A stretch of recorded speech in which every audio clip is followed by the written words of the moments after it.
साहब अपनी गाड़ी की चाबी दे दीजिए ना, बेटी को ब्यूटी पार्लर से लेके आना है। अरे हाँ हाँ, एक मिनट। ओ हेलो, कोई जरूरत नहीं है चाबी देने की। तू एक बात बता, तूने क्या समझा हुआ है हमारी गाड़ी को? समाज सेवा के लिए है हमारी गाड़ी।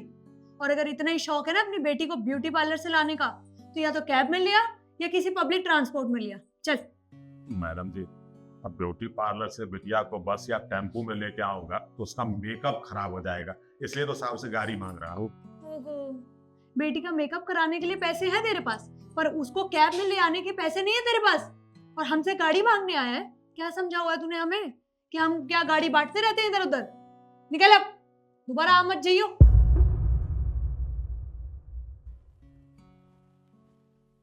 सिद्धि, तुम्हें उनके साथ ऐसा नहीं करना चाहिए था। अरे तुम तो रहने दो, तुम ज्यादा ही दान दे रहे हो, फट से चाबी निकाल के दे रहे हो उसे।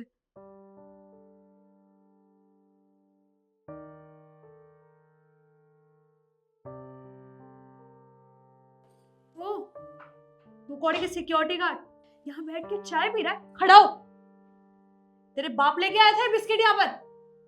केशव, केशव बाहर आओ। क्या हो गया, इतना शोर क्यों मचा रही हो? मैंने तुम्हें ये कहा था कि इसे चाय दे देना, ये नहीं कहा था कि अपने घर के कप में देना, और अपने ही घर में या अपने सोफे पे बैठा के इसे चाय और बिस्किट देना। तुम पागल हो गए हो क्या? ये सिक्योरिटी गार्ड है, तुम समझते क्यों नहीं हो ये सब? अरे दीदी, क्या हो गया? तुमने कहा था चाय दे दो, मैंने चाय दे दी, और चाय के साथ साथ थोड़े बिस्कुट भी दे दे। इतनी बड़ी बात नहीं है ये।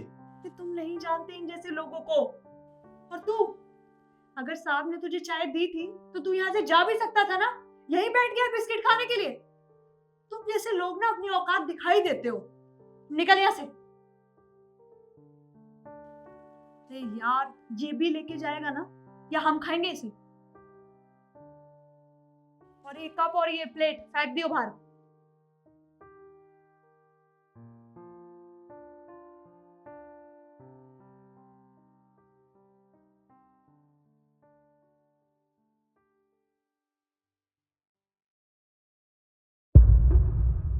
हाँ भैया, अब ठीक लग रहा है? केशव, ये क्या हो रहा है? तुम इस दो कौड़ी के सिक्योरिटी गार्ड के कंधे क्यों दबा रहे हो?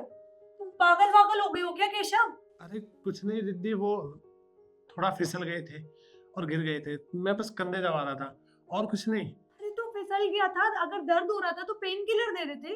ये कंधे दबाने की क्या जरूरत है? किसी दिन ना तुम्हारे सर पे खड़े होकर नाचेगा ये।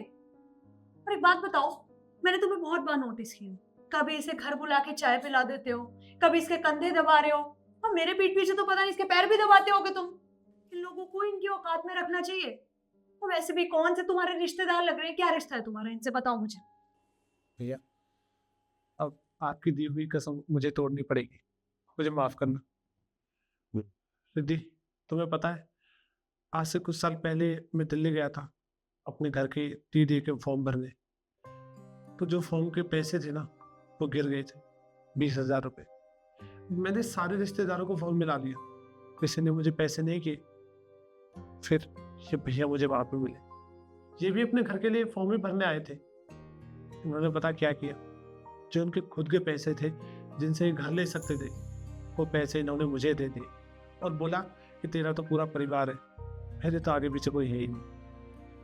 उस वक्त इन्होंने मेरी मदद की जब किसी ने भी मेरी मदद नहीं की। अरे दीदी, अगर मेरा बस चले ना तो ये घर में इन्हीं के नाम करूँ, तो बस इसलिए मैं इनकी थोड़ी सेवा करता हूँ, ताकि मैं इनका कुछ एहसान तो उतार पाऊँ।